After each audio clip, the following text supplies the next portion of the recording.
오늘 말씀은 마태복음 9장 9절로부터 17절까지 말씀입니다.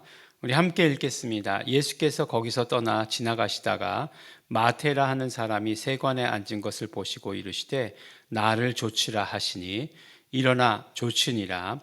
예수께서 마태의 집에서 앉아 음식을 잡수실 때에 많은 세리와 죄인들이 와서 예수와 그 제자들과 함께 앉았더니 바리새인들이 보고 그 제자들에게 이르되 어찌하여 너희 선생은 세리와 죄인들과 함께 잡수시느냐. 예수께서 들으시고 이르시되 건강한 자에게는 의원이 쓸데없고 병든 자에게라야 쓸데있느니라. 너희는 가서 내가 긍휼을 원하고 제사를 원치 아니하노라 하신 뜻이 무엇인지 배우라. 내가 의인을 부르러 온 것이 아니요 죄인을 부르러 왔노라 하시니라. 그때에 요한의 제자들이 예수께 나와 가로되 우리와 바리새인들은 금식하는데 어찌하여 당신의 제자들은 금식하지 아니하나이까? 예수께서 저희에게 이르시되 혼인집 손님들이 신랑과 함께 있을 동안에 슬퍼할 수 있느뇨. 그러나 신랑을 빼앗길 날이 이르리니 그때에는 금식할 것이니라.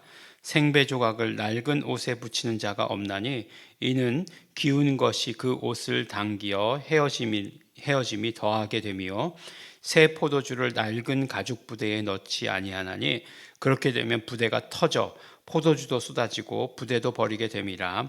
새 포도주는 새 부대에 넣어야 둘이 다 보전되느니라. 아멘. 네, 오늘 말씀은 이제 두 가지 말씀이죠. 두 가지 내용의 두 가지 사건으로 이루어져 있습니다. 첫 번째 사건은 무엇이냐면 바로 제자 마태를 부르시는 그런 모습이죠.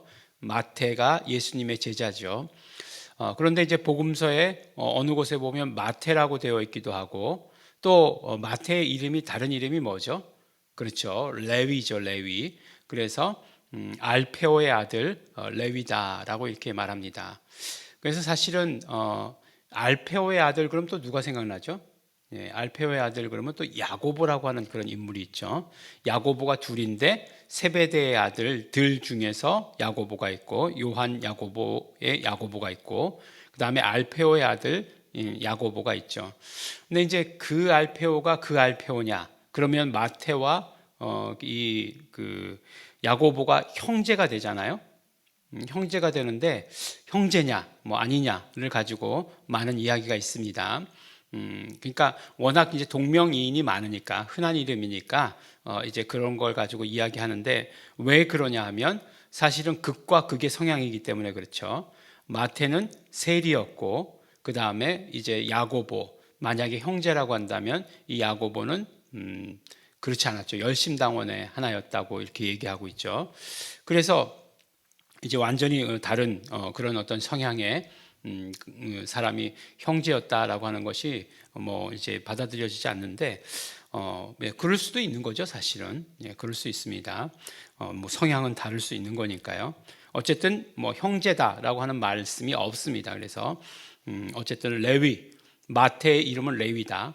예수님께서 마태 세리인 마태를 레위를 제자로 부르셨다. 그래서 레위가 이제 예수님의 제자로서 활동할 때 아마도 베드로처럼 그렇게 더하신 이름이 아닐까라는 생각을 하게 됩니다. 그래서 마태라고 이렇게 불리게 되는 거죠.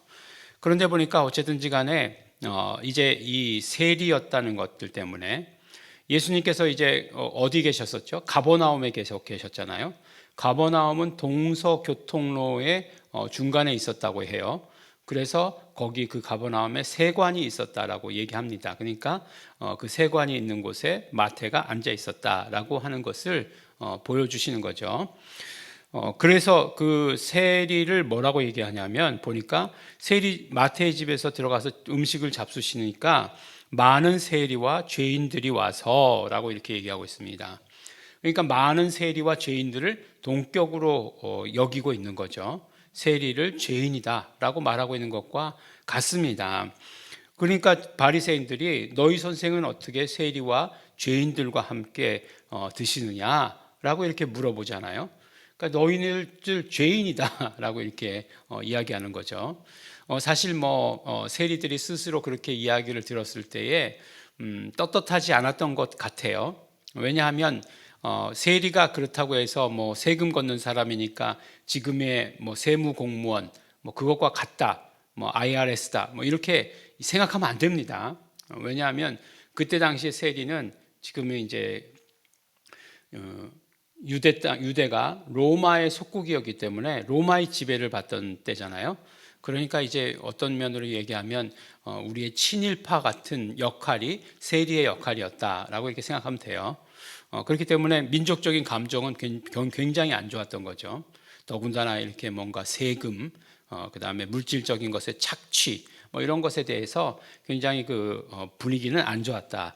그래서 죄인이다라고까지 이렇게 얘기합니다. 그러니까 예수님께서 그 얘기를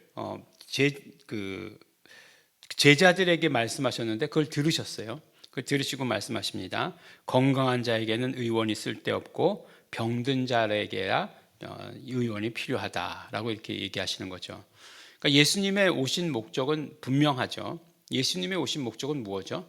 예, 의인을 부르러 오신 것이 아니에요. 예수님은 죄인을 부르러 오신 것입니다. 그래서 예수님께서 죄인을 부르러 오셨다라고 하시는 그 사실이 의미가 무엇인지 알아야 되죠.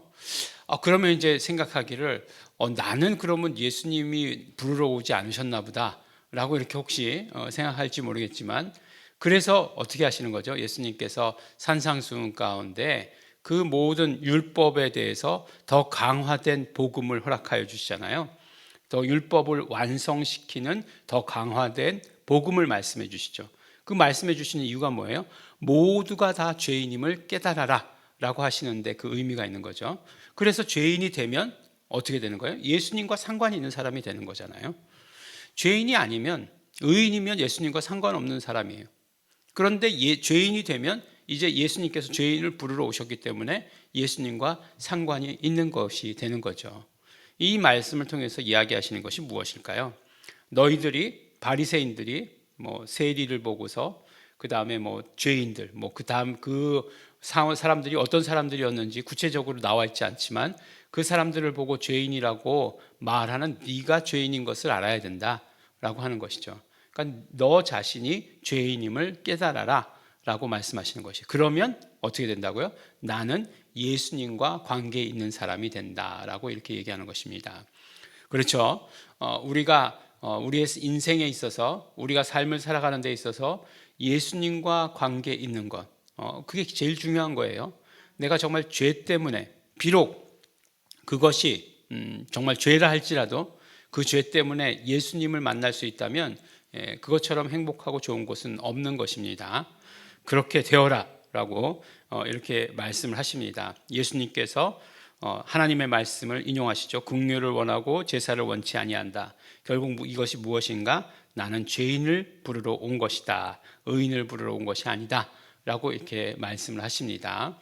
그래서 이제 이 마태복음을 기록한 레위 마태라고 얘기하죠. 레위를 이렇게 픽업하셨다라고 하는 사실을 오늘 우리가 보게 됩니다. 그 다음에 이제 나오는 사람들은 누가 나오냐면 요한의 제자들이 나오죠. 요한의 제자들이 나와서 이야기하는데, 우리와 바리새인들은 금식하는데 왜 당신의 제자들은 금식하지 않습니까? 라고 하는 질문을 하게 됩니다. 그러니까 예수님께서 뭐라고 얘기합니까? 혼인집 손님들이 신랑과 함께 있을 동안에 슬퍼할 수 있느냐? 그렇지 않다. 신랑을 빼앗길 날이 이르니 그때에 금식할 것이다 라고 이렇게 말씀하십니다. 그리고 나서 이제 두 가지 비유의 말씀을 해주시죠. 생배 조각을 낡은 옷에 붙이지 않는다 라고 얘기하는 거죠. 그러면 어떻게 됩니까? 이게 뭐라고 얘기하죠? 수축률이 다르죠. 낡은 배는 이미 이게 늘어나 있는 거죠. 그러면 그걸 이제 긴장 상태에 있다라고 이렇게 얘기하지 않습니까? 그러니까 그런 이게 늘어났다 줄었다 하는 것이 다르기 때문에 오히려 빨래하는 동안 뭐 이제 보면은 그게 이제 훨씬 더 당겨짐이 심해가지고 오히려 옷이 헤어진다라고 이렇게 얘기하는 거죠. 그 다음에 예로 드신 것이 이제 새 포도주라고 이렇게 말씀하십니다. 새 포도주를 낡은 가죽 부대에 넣지 아니하나니 새 포도주는 새 부대에 넣어야 된다라고 이렇게 얘기합니다. 근데 이제 새 것이다라고 얘기하는 그 헬라어 형용사가 두 가지가 있어요. 하나는 무엇이냐면 네오스가 있고 그 다음에 카이노스라고 하는 형용사가 있습니다. 그러니까 카이로스하고 또 다른 거죠. 카이로스는 시간 이야기할 때 그 하나님의 시간이라고 하는 카이로스를 말하는 거고, 카이노스는 이제 새 것이다라고 이렇게 이야기하는 거죠. 네오스는 뭘까요? 무슨 네오 무슨 이즘 그래가지고 네오라고 하는 것은 new, 우리 지금 우리나라 말은 아니죠. 지금 영어로 하면 new라고 하는 거죠. 새 것이죠. 근데 이제 이 새 것은 어떤 거죠? 시간적으로 새로운 것을 말하는 거죠. 그래서 뭐 무슨 시대 할 때 네오 무슨 시대, 새로운 무슨 시대, 뭐 이렇게 얘기하는 것처럼 그런 것을 말할 때 네오스라고 하는 말을 써요. 근데 카이노스라고 하는 말은 무엇이냐면, 카이노스는 새 것은 새 것인데 질적으로 변화된 새 것이에요. 질적으로 변화된 새 것. 네. 그러니까 새 부대라고 할 때 그 앞에 뭐가 쓰였냐면 카이노스가 써졌어요. 그 다음에 새 포도주라고 얘기할 때 그 앞에는 네오스가 기록된 거죠. 그럼 무슨 의미겠습니까? 새 포도주라고 하는 것은 어떤 것을 의미하는 것일까요? 그렇죠. 복음을 말하는 것일 거예요. 복음을 말하는 것일 거예요. 그러면 낡은 가죽 부대와 새 가죽 부대는 새 부대는 뭐를 말하는 걸까요? 물론 이제 뭐 낡은 가죽 부대를 뭐 율법이다라고 이렇게 얘기할 수도 있고 그렇게 얘기할 수도 있겠죠. 그래서 새 부대를 복음이다라고 이렇게 얘기할 수 있을 것이에요. 그런데 새 포도주가 만약에 복음이고 뭐 은혜고 뭐 그렇다라고 한다면 이 새 부대는 뭐가 돼야 되겠습니까? 우리가 변화된 우리가 돼야 되는 거죠. 변화된 자만이 질적인 변화를 거친 자만이 은혜를 받을 수 있다, 복음을 받을 수 있다, 말씀을 받을 수 있다라고 이렇게 말씀하는 거예요. 그러니까 우리가 변화되어야 되는 거죠. 변화된 자.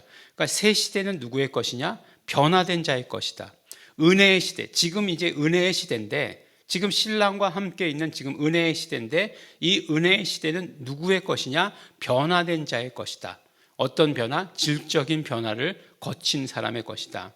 어떤 질적인 변화죠? 그렇죠. 죄인에서 이제 예수 그리스도를 영접함으로 말미암아 하나님의 자녀가 된 그런 완전한 질적 변화를 겪은 사람들이 은혜 받을 수 있다. 은혜의 시대를 살아갈 수 있다라고 이렇게 말씀해 주시는 거죠.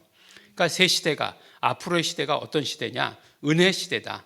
은혜의 시대에는 너희들이 어떻게 해야 되느냐? 변화해야 된다 라고 이렇게 말씀하십니다. 완전한 질적인 변화를 경험해야 된다 이렇게 말씀해 주시는 것이에요. 그러니까 어떻게 해야 됩니까? 이제 지금 뭐 그런 어떤 그 옛날 뭐 정결에 관한 법, 그 다음에 뭐 금식에 관한 법, 이런 것들에 얽매여 있는 그런 시대가 아니다. 너희들이 완전한 그런 어떤 변화, 율법에 얽매여서 사는 그런 시대가 아니라 완전한 변화를 겪어야 된다. 복음으로 말미암은 완전한 변화를 겪어야 된다. 그래야 네가 지금의 이제 앞으로의 시대를, 은혜의 시대를, 하나님께서 주시는 그런 복음을 마음껏 받아가지고 살아갈 수 있다라고 이렇게 말씀해 주십니다.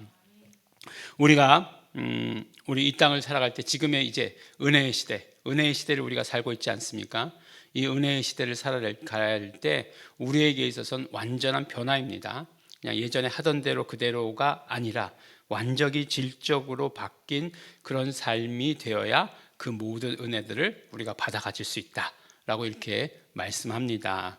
하나님께서 주시는, 쏟아부어 주시는 그 은혜를 받아 가지시는 우리 성도 여러분 되시기를 예수 이름으로 축원합니다. 기도하겠습니다. 하나님 아버지 감사합니다. 오늘도 우리에게 쏟아부어 주시는 새로운 은혜를 우리 변화된 사람으로서 받아갖게 하여 주신 것 감사하고 감사합니다. 우리에게 충만하게 하여 주시옵시고 또 그 은혜를 우리가 나르는 자, 퍼나르는 자 될 수 있도록 아버지 도와주시고 축복하여 주시옵소서. 감사드립니다. 예수님 이름으로 기도드렸습니다. 아멘. 그러므로 우리 이 시간에 기도하실 때, 우리 감사하면서 기도하실 때 우리 한 사람 한 사람 변화하게 되게 하여 주신 것 너무나 감사합니다. 우리 변화되어서 오직 예수님의 은혜, 복음, 이 모든 것들 담는 자 되게 하여 주시옵시고 성령님의 인도하심 따라서 그것을 증거하는 자 될 수 있도록 아버지 축복하시옵소서. 다 같이 통성으로 기도하시겠습니다.